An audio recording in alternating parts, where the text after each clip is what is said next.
sa ulo ng mga humahataw na balita. Hataw Balita. Diplomatic protest na inihain ng Pilipinas laban sa China ngayong taon na may kinalaman sa maritime disputes, umabot na sa 189. Hataw Balita.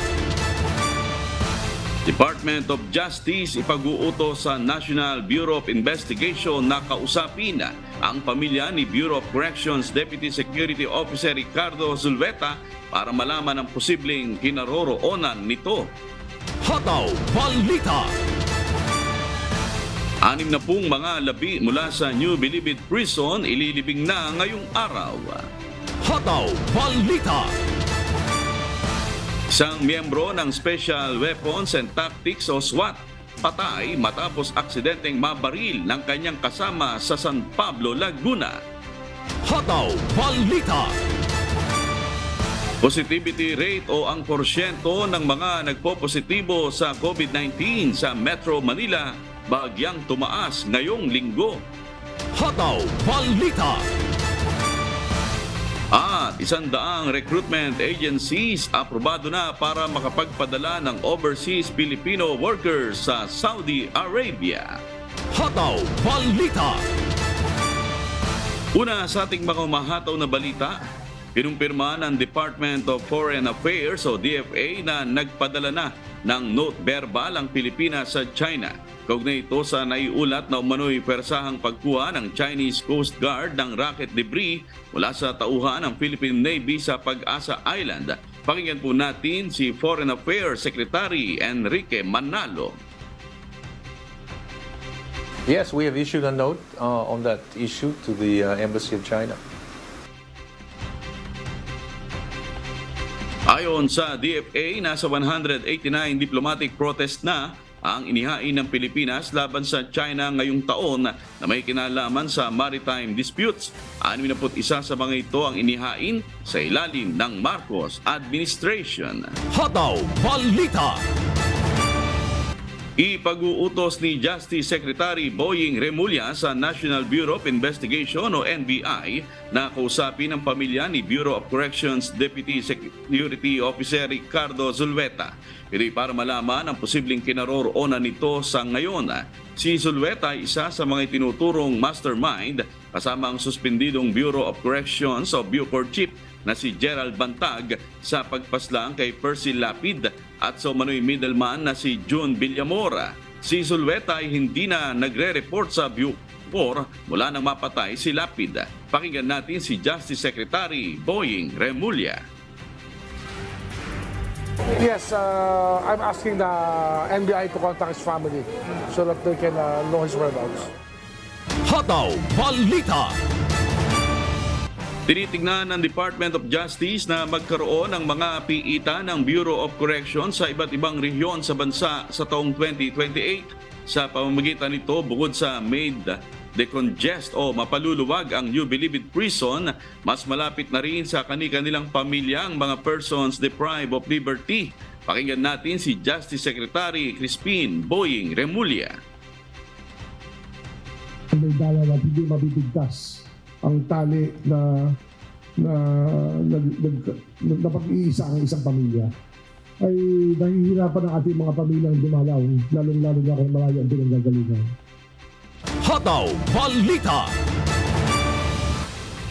60 mga labi mula sa New Bilibid Prison o NBP ang ililibing ngayong araw, November 25. Sinabi ito ni Bureau of Corrections o Bucor Officer in Charge Gregorio Katapang Jr. nitong Huwebes, November 24 sa programa kung saan pinalaya ang 200 persons deprived of liberty.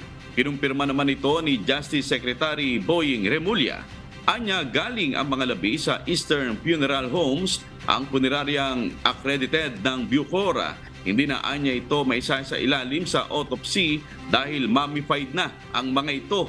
Ililibing ang mga ito sa New Bilibid Prison Cemetery. Kamakailan natagpuan ang 176 na mga labi sa Eastern Funeral Homes. Pero ayon kay Katapang, 10 mga labi ang nailibing na mula sa nasabing funeral parlor. Hataw Balita.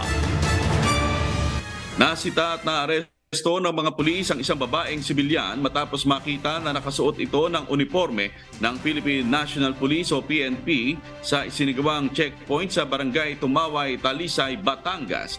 Kinilala ang babae na si Vanessa Tiope Mago na lula ng motorsiklo at nakasuot ng olive drab shirt na may police marking PNP athletic pants at PNP athletic shoes.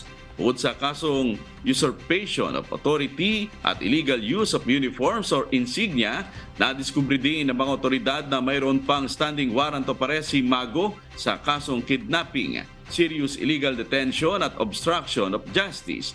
Hawak na ngayon ng mga otoridad ang naarestong suspect. Hataw Balita.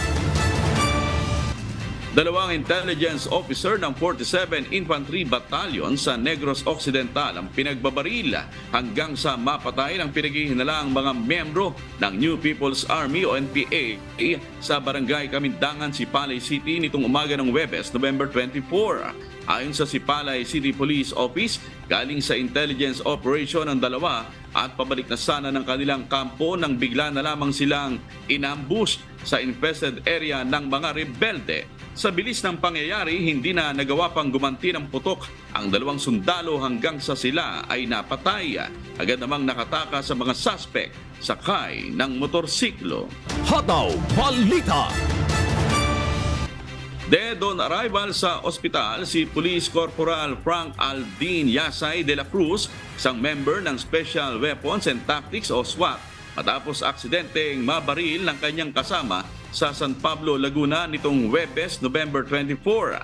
Ayon kay Police Lieutenant Colonel Joey Lucas, hepe ng San Pablo Police, naglilinis anya ng baril ang mga SWAT sa Barangay Hall ng Barangay 1B para sa isasagawang inspections sa lugar. Nang aksidente, anyang makalabit ang gatilyo ng baril ni Police Corporal George Mervin Cañete Duran. Tinamaan sa kanang dibdib ng bala ng baril ang biktimang si De La Cruz na tumagos pa sa kanyang puso. Kasong reckless imprudence resulting to homicide ang isasampa laban kay Duran. Nakatakdang isagawa ang inquest proceedings ngayong araw sa suspect. Hataw Balita. Ipinagutos ni Philippine National Police o PNP Chief Police General Rodolfo Azurin Jr. ang refresher sa maayos na paglilinis at pag-assemble ng baril. Ito'y kasunod ng pagkakasawi ng isang pulis sa Laguna matapos aksidenteng maputukan ang kasama niya ring pulis habang naglilinis ng baril.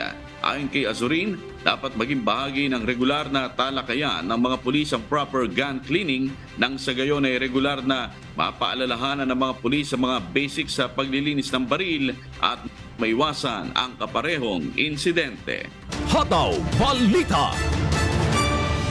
Sa iba pang balita, bahagyang tumaas ang positivity rate o ang porsyento ng mga nagpo-positibo sa COVID-19 sa Metro Manila ngayong linggo. Ayon kay Octa Research Fellow Professor Guido David, tumaas ito sa 9.2% mula sa 7.4% sa sinundang linggo. Pero posibleng paanya itong tumaas. Pakinggan natin si Octa Research Fellow Professor Guido David.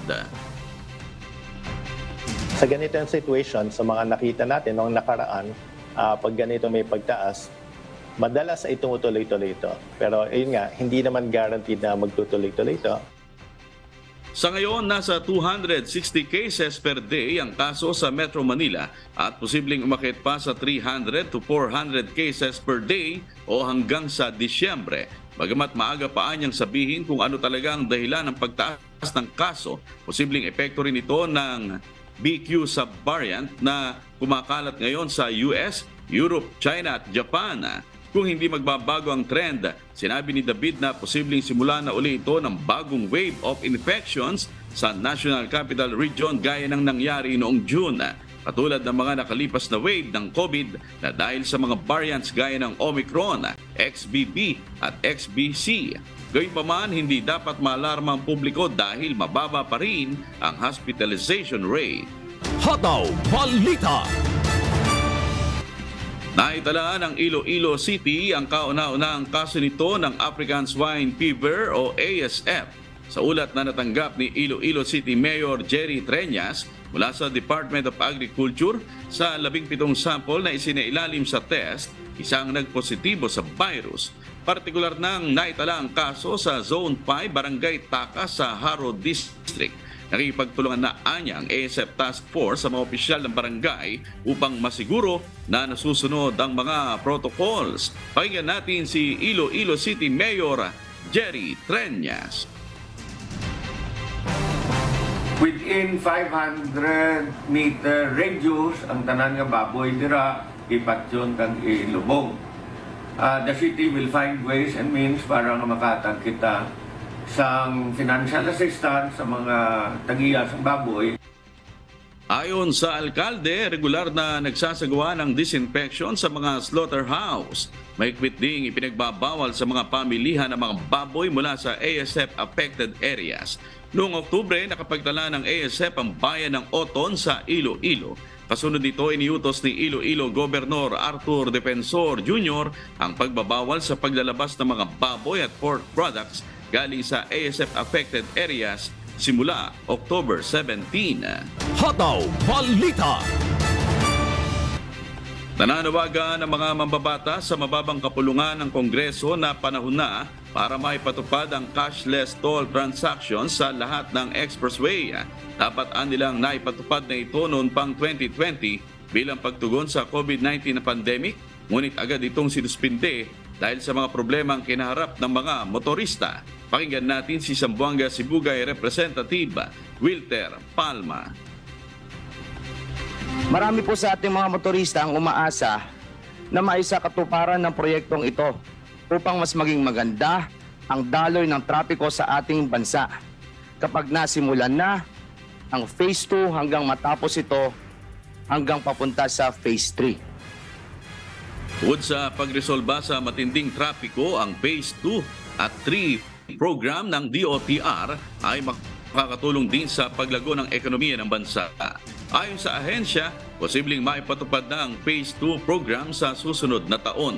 Samantala, isang panukalang batas naman ang inihain sa Kongreso na naglalayong magkaroon ng standard at unified electronic toll collection system sa expressway. Hataw Balita. Ipinagbabawal na ng Bureau of Fisheries and Aquatic Resources o BFAR ang pagbebenta sa palengke ng pink salmon at imported pampano. Ayon sa BFAR, pinapayagan naman ang importasyon ng mga isdang ito, subalit hindi para sa mga palengke. Pakinggan natin si Zaldi Perez, Assistant Director for Administrative Services ng BFAR. Totally po na pinagbabawal po natin ang salmon at ang pampano po. Kasi po ito po ay para lang po sa mga industrial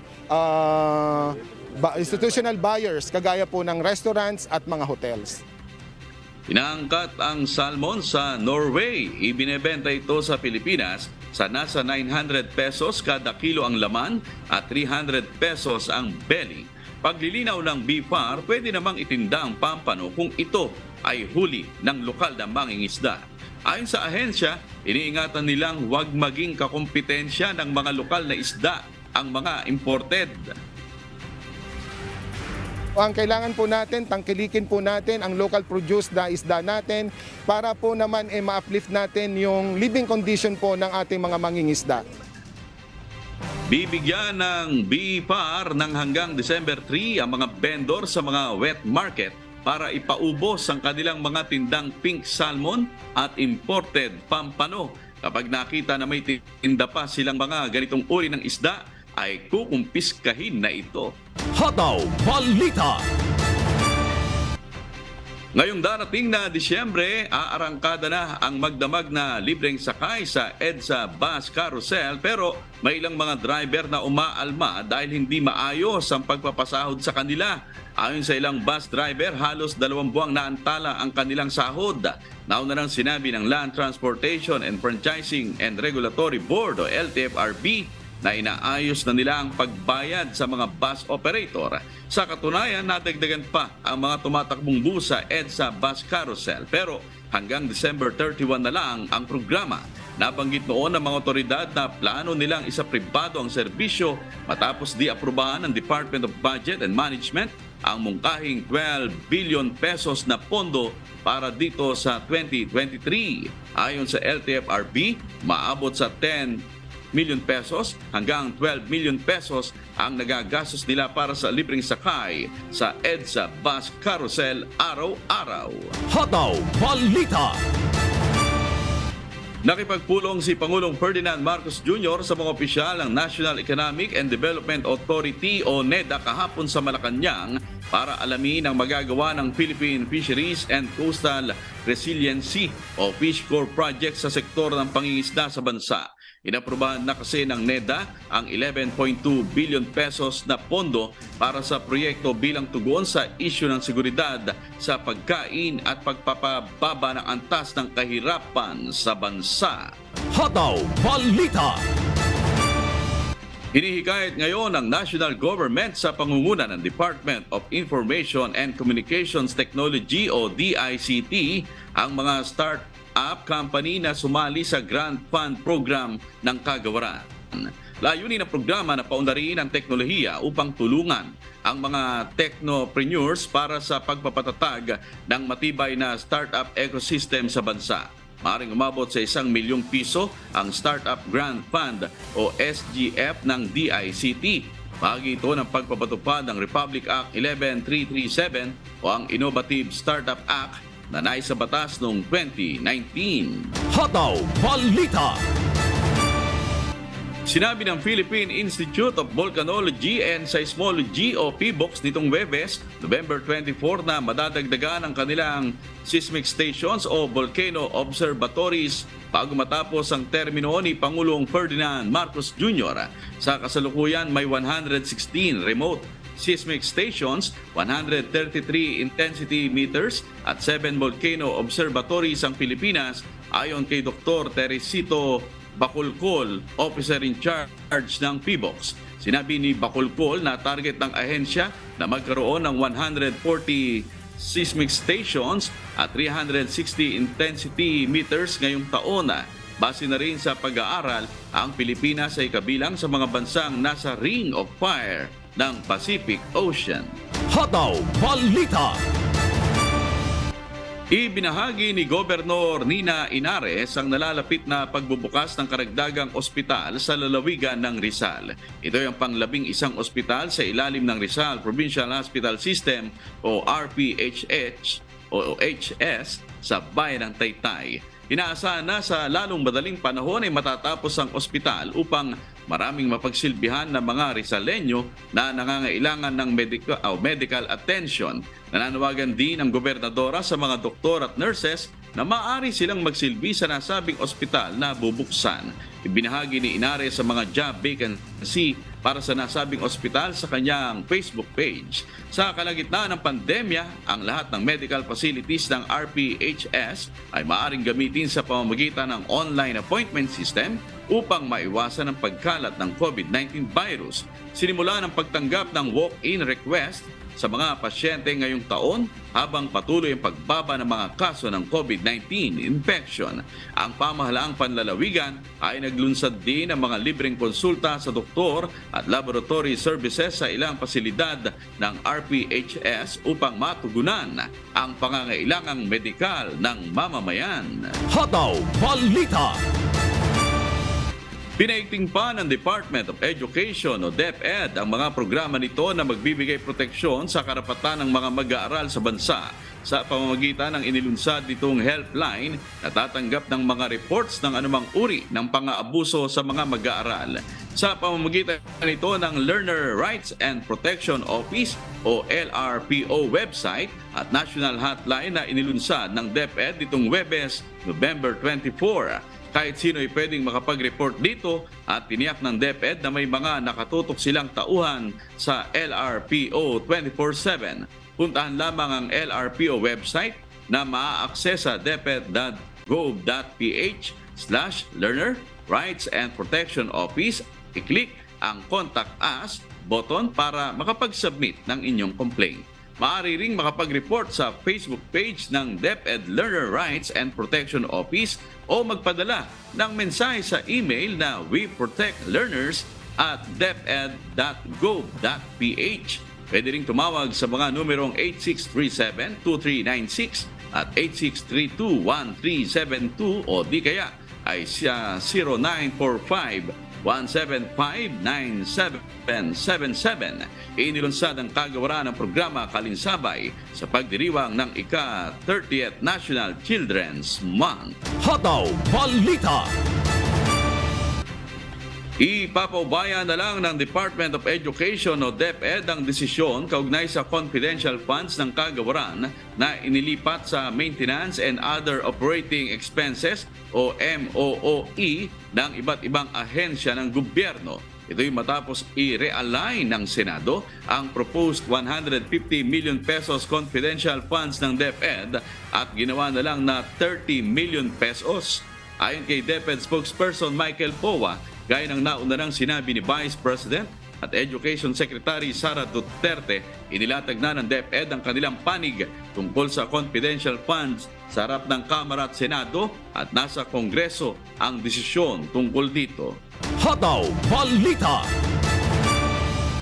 Mayroon ng 100 recruitment agencies na inaprubahan para makapagpadala ng Overseas Filipino Workers o OFW sa Saudi Arabia.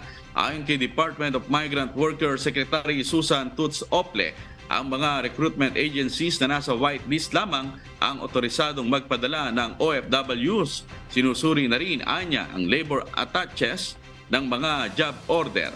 Libo-libong mga OFW ang inaasahang ipadadala sa Saudi Arabia mula nang idineklara ang pag-aalis sa deployment ban sa nasabing bansa.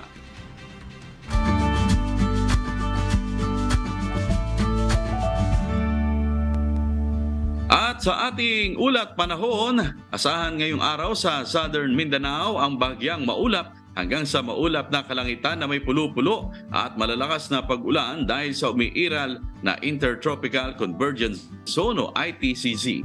Gayun din makararanas naman ang Metro Manila at nalalabing bahagi ng bansa ng bagyang maulap hanggang sa maulap na kalangitan na may pulo-pulo at malalakas na pag-ulan dahil sa ITCZ at localized thunderstorms. Manatiling alerto sa posibleng biglaang pagbaha at pagguho ng lupa.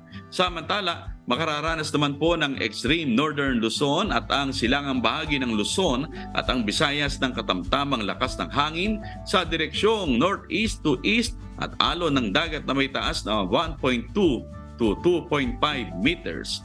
Mararanasan naman sa nalalabing bahagi ng bansa ang mahina hanggang sa katamtamang lakas ng hangin sa direksyong east to northeast at alon ng dagat na may taas na 0.6 to 2.1 meters. Ang araw po ay sisikat alas 6:02 ng umaga. Tandaan, sa bawat araw na ating nasisilayan, tayo magpasalamat sa Diyos na may lalang. May 157 na kaso na ngayon ng hand, foot, and mouth disease sa Albay ayon sa Department of Health, Center for Health Development, Bicol. Gayunman, hindi umano dapat ikabahala ang biglang pagtaas ng kaso ng HFMD sa lalawigan. Hindi naman kasi ito seryosong sakit at mawawala din ito makalipas ang mahigit 1 linggo ayon sa DOH. Si Ryan Salatandol humahataw. Hataw Balita. Pagluluwag ng restriction sa health protocol ang nakikitang sanhi ng DOH kaya kumalat ang hand, foot, and mouth disease sa lalawigan ng Albay. Unang linggo pa lamang ng Nobyembre, pumalo na sa 42 kaso ng HFMD ang naitala sa Legazpi City. Sa ngayon, may 157 case na ng FHMD mula sa 5 bayan at lungsod ng Albay, partikular sa Kamalig, Tabaco, Legazpi City, Daraga at Uwas. Karamihan sa tinamaan ng sakit ay mga bata. And siyempre mga bata yan eh. So mas madali sa kanilang magkaroon ng infection ng ganito kasi hindi na na-observe yung sinasabi nating minimum health protocol. Pangkaraniwan na anya kasi sa mga bata sa paaralan ang magbeso-beso at hawakan at minsan hindi na rin na ipapatupad ang social distancing at maging paghuhugas ng kamay nakakalimutan na rin. Gayunman, hindi dapat mangamba ang publiko sa pagkalat ng hand, foot, and mouth disease o FHMD sa Albay. Paliwanag ng Infectious Disease Cluster ng Department of Health Region 5, Hindi naman kasi malala ang kondisyon ng mga tinamaan nito. Kasi itong sakit na ito ay talagang sinasabing self-limiting. Kung sa atin pa ay kung magkasakit ka niyan, aalis ito within 7 to 10 days. But hindi po tayo pwedeng manggamba nito kasi ito po ay, although sinasabi ito ay viral infection, ito naman pong sakit na ito ay very mild. Kumbaga, hindi siya masyadong seryoso. Pero kahit hindi seryoso ang sakit na ito, kailangan pa rin aniyang mag-ingat ang publiko. Ang FHMD ay isang nakahawang sakit. Maaaring mailipat ang virus sa ibang tao sa pamamagitan ng droplets o fluid mula sa katawan gaya ng pawis at laway. Naipapasa din ito kapag nahahawakan ang sugat ng may sakit at sa pamamagitan ng dumi ng tao. Naikakalat din ang virus sa pamamagitan ng pag-ubo o pagbahing ng taong infected nito. Pwede ring maipasa ang virus sa pamamagitan ng close contact gaya ng paghalik o pagyakap sa may sakit o paggamit ng mga baso, tasa, kutsara at pinggan na ginamit nito. Maaaring mailipat din ang virus kapag nahawakan ng mga bagay na nakapitan ng virus gaya ng mga laruan at doorknob. Karaniwang nagsisimula ang sakit sa pagkakaroon ng lagnat, ubo at sipon. Ang mga sugat at lesyon ay maaari ding mabuo sa dila, gilagid at loob ng pisngi. Gayon din ang mga pantal sa mga palad at talampakan, kung saan ang mga komplikasyon ay maaaring lumitaw kung ang sakit ay hindi pinapansin. Sinabi pa ng DOH na ang kakulangan ng kaalaman at pag-unawa ng mga magulang ay posibleng magbigay daan din sa pagkalat ng virus.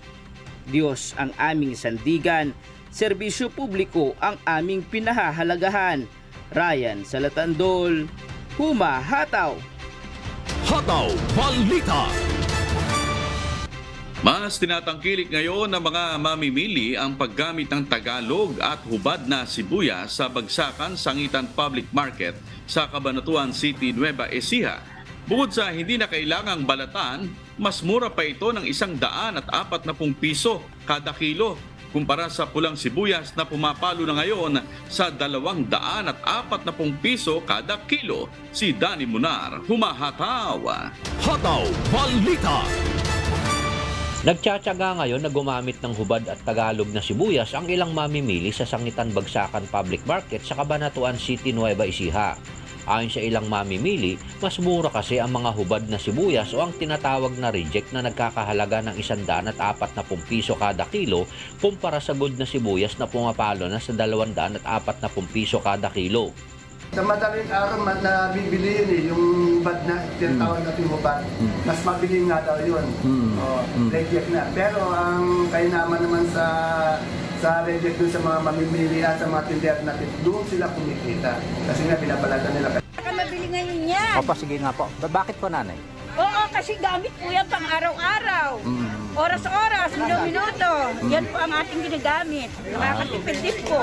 Yung reject na yan, pang ilang gamitan naman po? Abot na po yan ng pang isang linggo.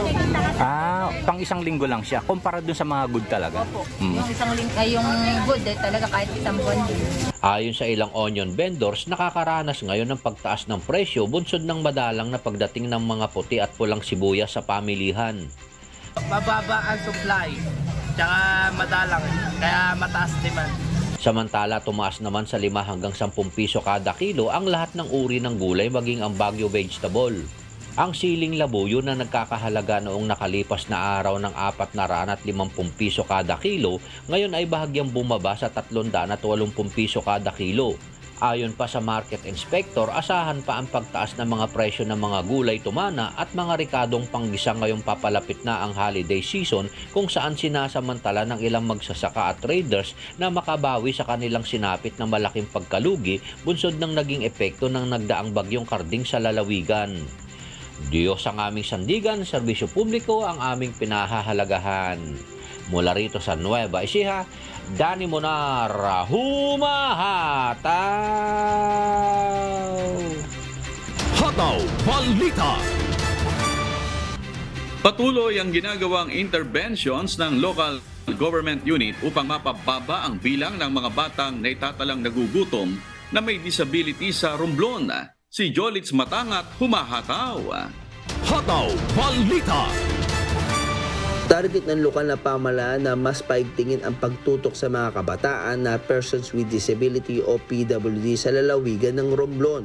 Ayon sa isang pahayag ni Governor Jose Riaño sa kanyang statement sa Children's State Report ngayong taon, sa pinakauling datos ng Provincial Nutrition Office noong 2020, mayroong 21,933 na batang edad 5 taong gulang pababa ang kulang sa timbang o may kakulangan ng tamang nutrisyon. Namahagi ng PWD Social Pension, 3,000 na benepisyaryo ang PWD Social Pension sa buong probinsya na may budget para ngayong taon na 18,500,000 pesos. Epileptic children, 101 naman sa lalawigan ang binigyan ng pamahalaang panlalawigan ng gamot buwan-buwan para mabawasan kung hindi mawala ang seizure ng mga bata na may sakit. Kaugnay nito, ang pamamahagi ng Educational Assistant at Pantawid Pamilyang Pilipino Program o 4Ps ng DSWD. Target ng lokal na pamahalaan na maging child-friendly province ang lalawigan.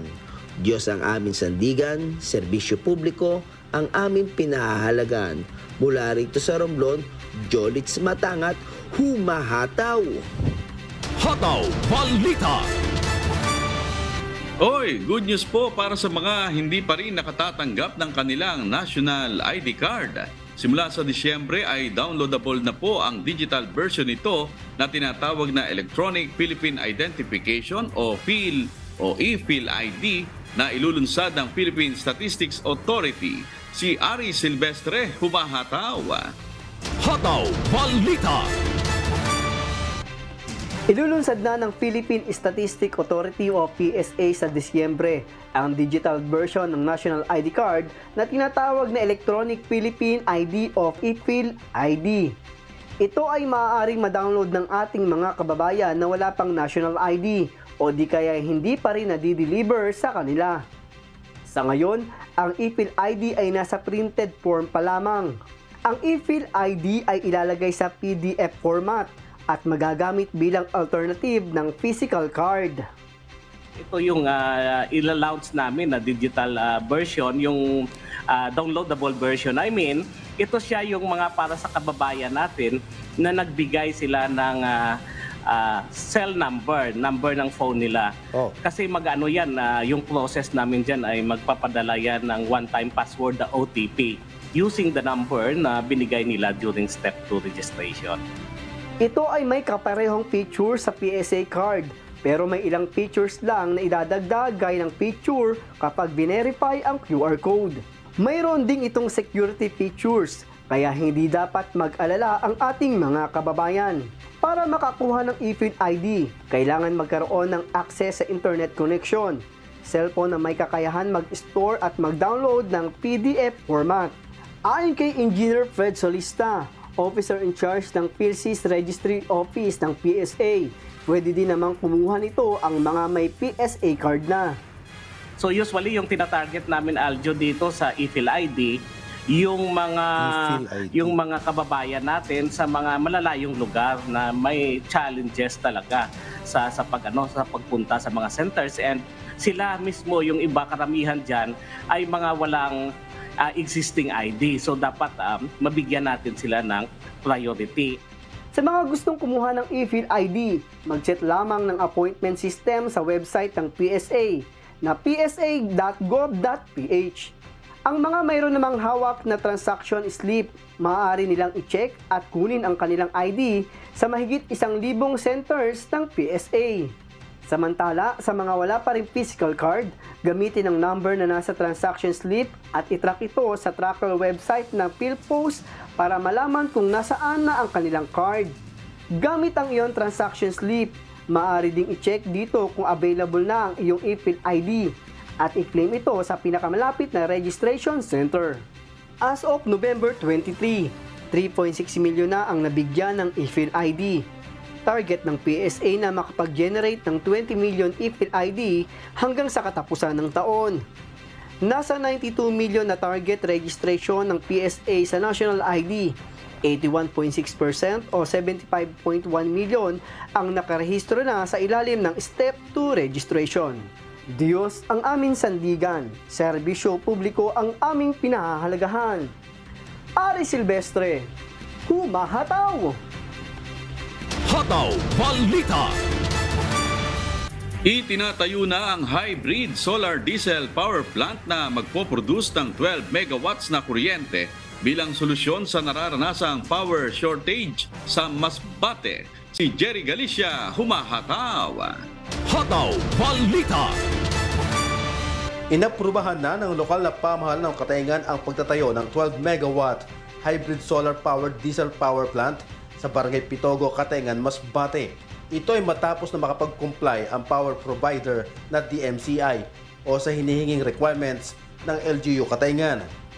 Sa Disyembre muling bubuksan ang konstruksyon sa hybrid solar powered diesel power plant sa Katayngan. Solusyon nila ang pagtatayo ng power plant sa naranasang patay-sinding kuryente sa 2nd at 3rd district ng probinsya. July 2022 nang talakayin ang naranasang power shortage sa Sangguniang Panlalawigan. Umapila din si 3rd District Representative Wilton Co kay National Electrification Administrator Emmanuel Juaneza na mapailawan pa ang mga barangay na walang kuryente sa 2nd distrito. 20 barangay pa sa 6 na munisipalidad sa 3rd District ang wala pang supply ng kuryente.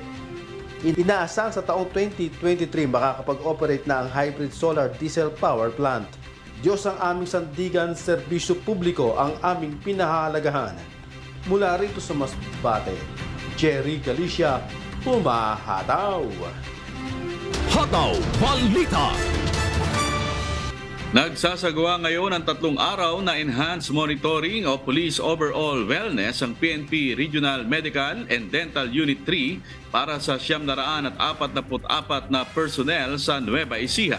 Layo ng 3 araw na aktibidad na ma-monitor at maisaayos ang kanilang kalusugan para sa mas maayos na serbisyo ng mga pulis sa pamayanan. Si Danny Munar, humahataw. Hataw Balita. 3 aktibidad na kinabibilangan ng gift-giving and feeding program, bloodletting at health and wellness program ang sinimulan kahapon ng PNP Region 3 na magtatapos sa araw ng Linggo sa Nepo Gym, Cabanatuan City, Nueva Ecija.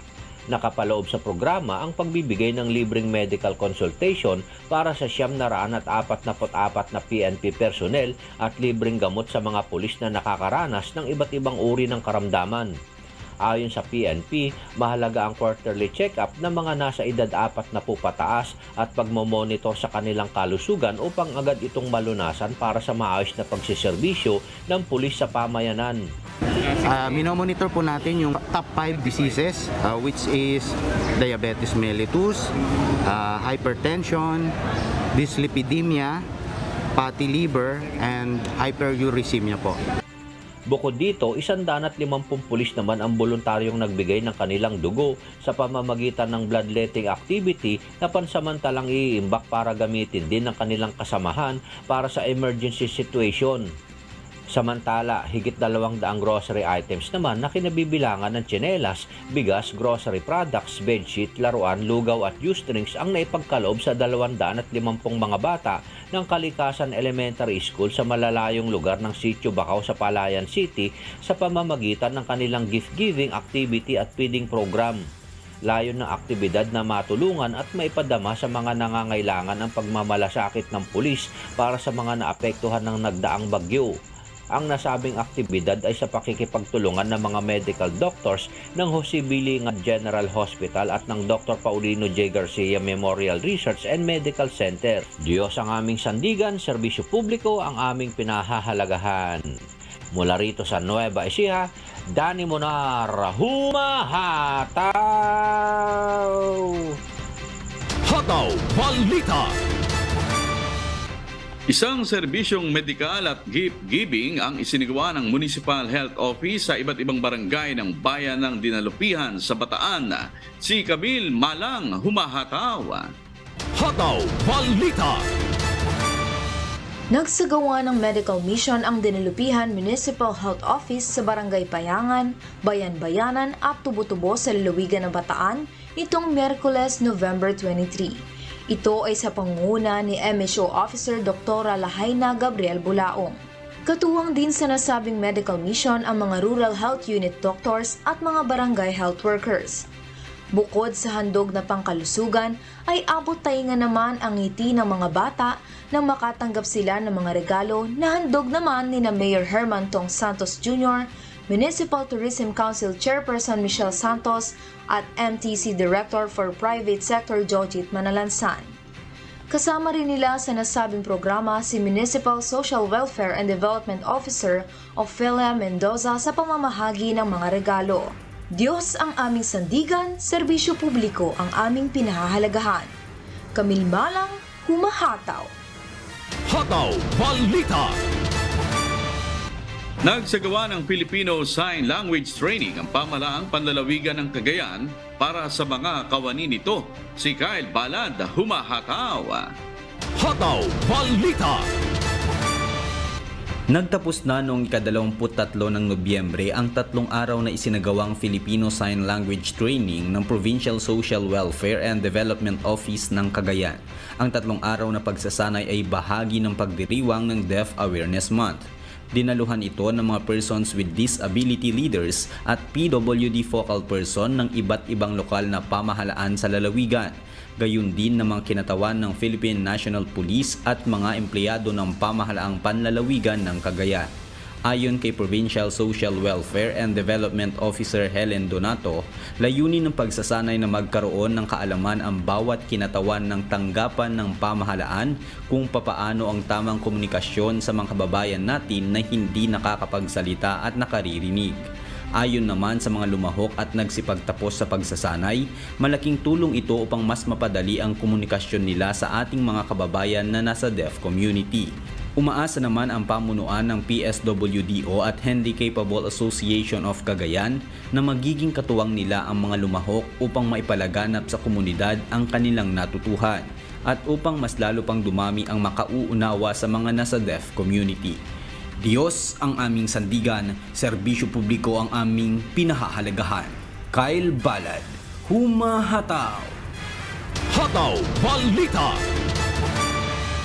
Umabot sa mahigit 2,000 job vacancies ang inalok sa binuksang job fair sa lalawigan ng Camarines Norte nitong Huwebes, November 24. Kaya naman hindi ito pinalampas ng mga Kamnortenyong ibig mag-apply ng trabaho. Si Brian Baldarahe, humahataw. Hataw Balita. Hindi bababa sa 2,000 job vacancies o trabaho lokal at overseas ang inalok sa binuksang job fair sa Camarines Norte kahapon. Karamihan sa mga job vacancies na inalok dito ay sales associate, cashier supervisor, warehouseman at utility. Mayroon ding mga inalok na trabaho abroad gaya ng administrative staff, waiter, massage therapist at marami pang iba. Dahil dito, maraming mga job seekers ang nagtungo, kabilang na si Janjan na first time makapag-apply ng trabaho sa isang job fair. Ayon kay Janjan, malaking bentahe na may isinasagawang job fair sa malalayong probinsya tulad nito. Katulad po natin, nandito po tayo sa probinsya, malayo po sa Maynila. Sobrang mahalaga po sa akin dahil dito po makakapag-apply po ako na kung ano po yung skills ko. Sa pangunguna ng Public Employment Service Office o PESO, Department of Labor and Employment o DOLE, katuwang ang pamahalaang panlalawigan ng Camarines Norte, tinipon sa nasabing job fair ang 11 kumpanya at 3 overseas recruitment agencies upang mag-alok ng trabaho sa mga Kamnorteño. Mahalaga po siya dahil hindi na natin kailangan gumastos ng malaki para maghanap ng trabaho. Una-una na dyan, nakakatipid tayo sa pamasahe. So instead po na pupunta doon yung mga job applicants natin para mag-apply, dito na sila, dinadala na natin dito sa probinsya. Bukod sa mga ahensya ng gobyerno, nangako din ng tulong at pagsuporta ang mga NGOs at iba't ibang stakeholders sa probinsya sa patuloy na pagsuporta sa mga bubuksan pang job fair sa mga susunod na buwan. Well, kami sir sa SM, ang gusto namin, once na nagtayo kami sa isang community, hindi lang SM ang lalago, dapat yung buong community. Sa tala ng Public Employment Service Office o PESO, mahigit 200 Kamnorteño ang nakapag-apply sa nasabing job fair. 12 dito ay na-hired on the spot at isa rin ang natanggap sa trabaho abroad. Diyos ang aming sandigan, serbisyo publiko ang aming pinahahalagahan mula rito sa Camarines Norte. Brian Baldarahe, humahataw. Hataw Balita. Nagpaabot ng ayuda ang lokal na pamahalaan sa ilang mga residente na naapektuhan ng nakaraang bagyong Paeng sa bayan ng Rodriguez, Rizal. Si Jenica Cruz humahataw. Hataw Balita. Ilang linggo ang nakalipas simula nang manalasa ang bagyong Paeng sa bansa. Isa sa naapektuhan ay ang ilang mga residente sa Rodriguez, Rizal. Kaya naman patuloy ang pagpapaabot ng tulong ng local government unit, katuwang ang ATIV Infantry Steadfast Battalion, na nagpamigay ng ayuda kahapon sa Barangay San Jose, Rodriguez, Rizal. Umabot sa mahigit 400 ng mga apektadong pamilya ang nakatanggap ng relief goods. Nais ng LGU na matiyak ang kalagayan ng mga residente na maibigay ang pangangailangan, lalo na hindi pa nakakausad ang ilan sa mga ito. Kaugnay nito, nagpapasalamat naman ang grupo ng mga sundalo dahil sa pakikipagkaisa ng LGU at makakaasa ang LGU na makatugon ang Armed Forces of the Philippines sa mandado ng humanitarian assistance at sa nangangailangan ng kanilang serbisyo. Diyos ang aming sandigan, serbisyo publiko ang aming pinahalagahan. Mula rito sa Rizal, Jenica Cruz, humahataw. Hataw Balita. Planong digital transformation sa probinsya ng Bataan, unti-unti nang naisa sa katuparan. Si Melanio Aquino humahataw. Hataw Balita. 2 buwan bago ang pagtatapos ng taong 2022 ay pinasimulan naman ang plano ng pamahalang panlalawigan ng Bataan na digital transformation sa buong probinsya. Ipinasa ng sangguniang panlalawigan ang Provincial Resolution No. 434 o ang Resolution Encouraging the Adoption and Transition to Digital Online Platform for Government Disbursement and Collection in the Province of Bataan at nilagdaan ni Governor Joet Garcia. Ngunit bago pa ang pagpasa sa nasabing resolusyon, ay una nang inilunsad ang digital cashless transaction sa Bataan sa pamamagitan ng pamamahagi ng tulong pinansyal mula sa lokal na pamahalaan ng Bataan nitong September 12, 2022, kung saan tumanggap ang 600 mga benepisyaryo ng Livelihood Assistance Grant o LAG at Assistance to Individual in Crisis Situation o AICS sa pakikipag-tie up ng provincial government sa Globe via Globe GCash app. Nanilalayong gamitin rin ito maging sa pamamahagi ng tulong pinansyal mula sa national government. Kasunod dito ay inilunsad din ang programa maging sa pagbabayad sa palengke nitong nakalipas na September 24. Ito ay ang palengke QR na naglalayong pagaanin, pabilisin at higit sa lahat ay protektahan ang bawat buhay ng mamamayan sa probinsya ng Bataan na huwag mabilis mahawa sa mga kumakalat na virus ng COVID-19 at monkeypox. Unang nakinabang dito ang munisipalidad ng Samal Bataan sa tulong ng Maya application na dating PayMaya app.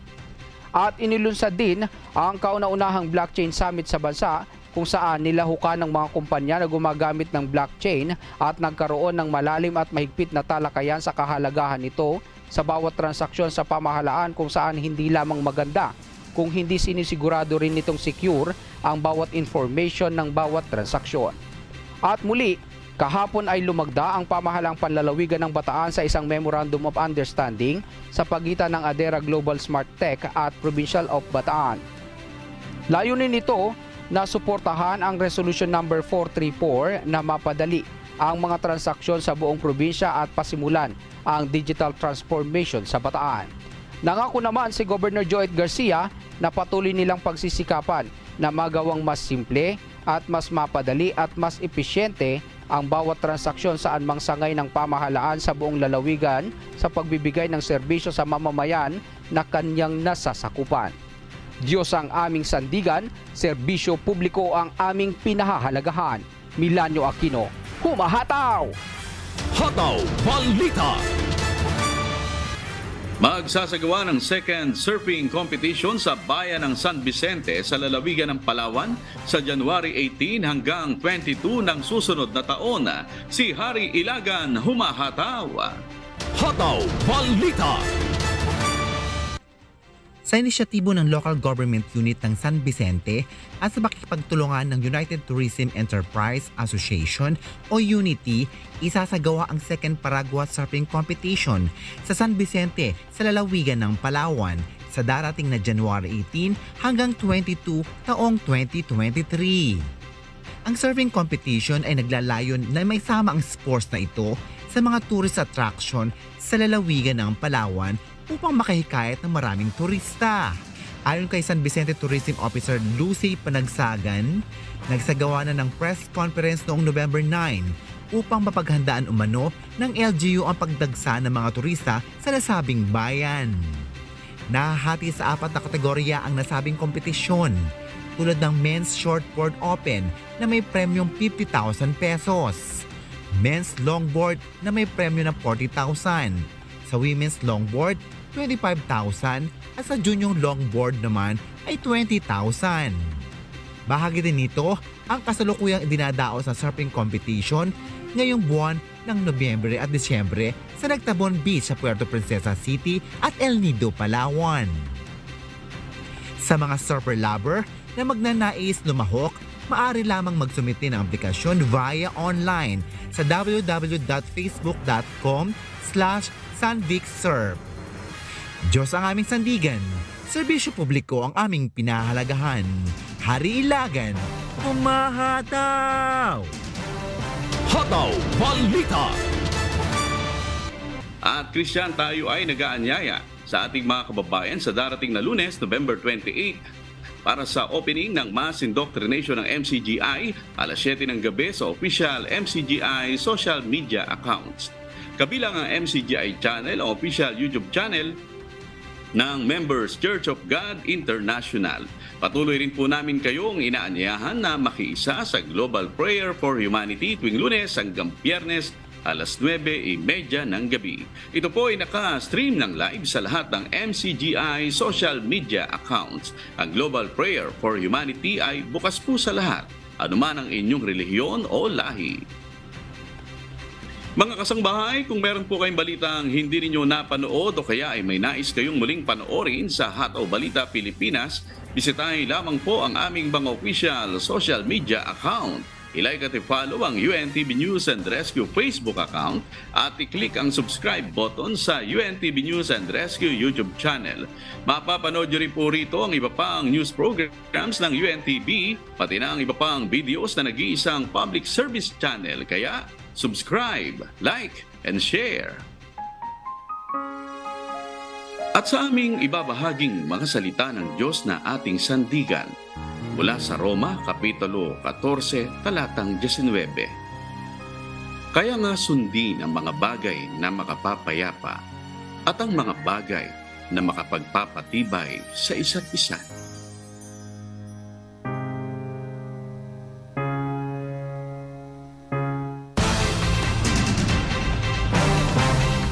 At yan po ang mga humahataw na balita ngayong umaga ng Biyernes, ika-25 sa buwan ng Nobyembre 2022. Sa ngalan po ng lahat ng bumubuo ng UNTV News and Rescue at ng UNTV Radyo Libertad 1350, ng ating mga correspondent mula Luzon, Visayas at Mindanao. Ako po ang inyong amigo, Sherwin Kulubong, at dito sa UNTV at UNTV Radyo Libertad 1350. Diyos ang aming sandigan, serbisyo publiko ang aming pinahahalagahan. Ingatan nawa tayo ng Panginoon at salamat po sa Diyos.